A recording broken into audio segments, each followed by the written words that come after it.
All right, guys, today we're going to go over Futaba radio pre-mixing, programmable mixing. Some displays will show premix and others show full programmable. However, it doesn't matter whether you're using the 18MZ or not. Every Futaba radio programmable mixing premix is all the same. Okay, so I'm using two different premixes on here, and you're going to see them here in just a second. The first one being aileron set up as your primary, elevator set up as your secondary. And what that does, you move your aileron to your right, to your left, and your elevator halves are going to go to its left. Elevator can do that on this model, not every model, but you have to have your model set up with each elevator half having its own servo. So instead of both going up and down together, they're going to be able to split left and right. So how this helps is airplane is in a hover. The engine automatically torques the plane to the left. So in a hover, we always put a little bit of right aileron. We're holding a little bit of right, but sometimes the wind direction is just right, or you're in such a position or whatever that you can be at full right deflection and your plane is still only just maintaining zero rotation or even creeping to the left, and you don't have quite enough aileron. So what I did on programmable mixing, I added about 20-25% to the elevator. It's not a full 100% because it does feel weird with a full 100%. Just a little bit, that's all you need. So like maxed out to the right, and it's just maintaining straight. You don't need to do more than that.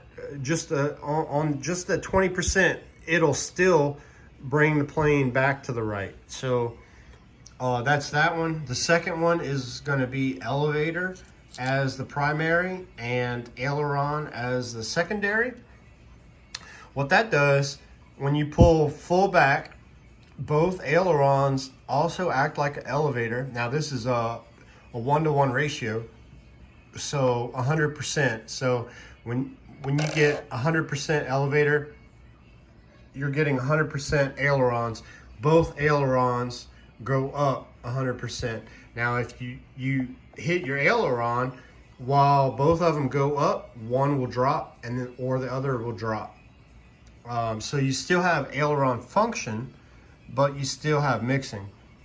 Now this particular mix, elevator as the master or primary and ailerons as the secondary, you have to be careful, have to fly it a little bit and practice with it first. Don't get close to the ground until you try this out for a little bit. The plane, especially on a modern 3D airplane, all modern 3D airplanes, regardless of brand, the control surface is about 1/3 of the wing area. So it cuts out a huge amount of wing area whenever you pull full elevator, both ailerons going up. So imagine you get up high, right, with no mix. You get up high, no mix, pull full elevator, and the plane comes down and it travels. With the mix turned on, it almost comes straight down.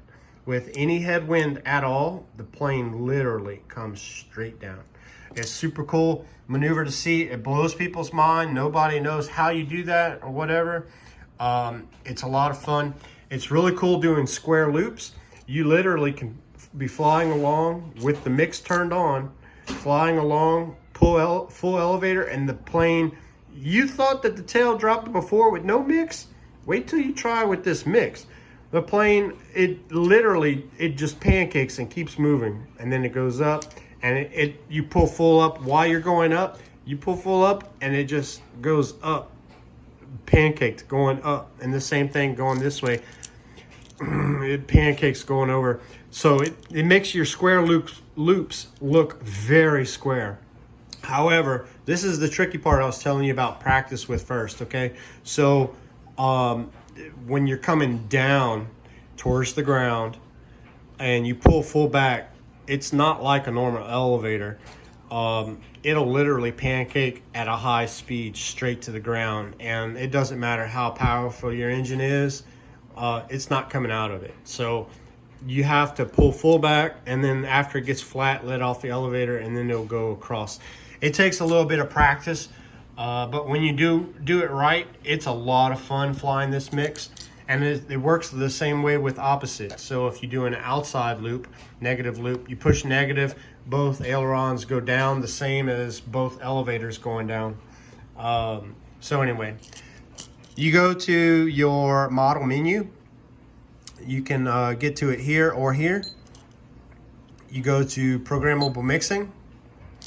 And this particular plane has 4 aileron servos, so you'll see these 4, and then it has 2 elevator servos, so there's 1, 2. On the mixing, all of them are identical, so I'm not going to show you all of the, there's 4 programmable mixes used for the elevator as the primary, and the slave master is the elevator, slave is the aileron in this motion. There's 4 premixes for this. I'm not going to show you all 4 because they're literally all the same. But anyway, so you set the master. Okay, the blue line in the middle, and if you don't have the 18MZ, it's going to be, you'll just see a line moving. As you're moving your stick, that line moving represents your master or the primary input. And you don't see the secondary input. The secondary input follows this line. So whatever you set the line to be. So this one, rate A would be this one. No, I'm sorry. Rate A would be above the center line. Rate B would be below the center line. If you hit combine, if you hit combine, you only have to change either rate A or rate B, and it changes both in opposite directions. If they're separated, some planes with, that's not a perfect symmetrical airfoil, so you have a semi-symmetrical airfoil or a flat bottom airfoil, you can program to where the top side, which would be like differential ailerons with premixing, you can set it to where it's 100% on one side and maybe 60% on the other side. So that's that. Okay, and then you repeat that times 4. And then let's go back. So we're back on the elevator real quick. Right now it's off. I have it set on a switch.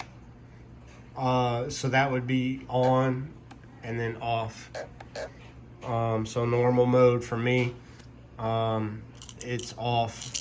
Stunt mode or whatever you want to call it, it turns it on. Okay, so we're going back. So that's the first mix. Your second mix, aileron as your master, elevator as your slave. This is for hovering. You can see it's a lot less, and I said 25% earlier, 2025. It's actually 35%. I tried 100. You can try 100 if you like. I don't like 100. It does feel weird on the elevator, but this is plenty enough. Remember, without mixing, it's still hovering pretty good. It's just not quite enough to get it to go to the right. Sometimes it gets stuck. So that extra little 35% really helps to get it to go around to the right. And I don't fly with these mixes on all the time. A lot of times I'll turn both of these mixes on whenever I come into a hover, a gaggle hover especially, with a lot of people around, and you have a lot of control, very precise control right in front of you, especially with any type of wind in a hover. Flip on your elevator mixing, not just the rotational, but your pitch. Turn that on. You have a lot of control in a wind for a hover. It really works good. So this would be your second mix. So aileron, hover mix, if you want to call it that. Aileron as the master, elevator as the slave, 35%. Of course, make it match your aileron directions. Look at the tail. So left wing, left aileron goes up, left tail goes up. Right aileron goes up, left elevator needs to go up. So pay attention to that. And the same thing for your elevator. On your elevator, when you pull full back on the elevator, both ailerons need to go up. When you push forward on your elevator, both ailerons need to go down. Hope the video wasn't too long. Try it out. It really works on a lot of different airplanes. Doesn't have to be a 3D airplane. It's a mix that I like and I've been using for a long time. I think that with a little practice that you could like it also. Thank you.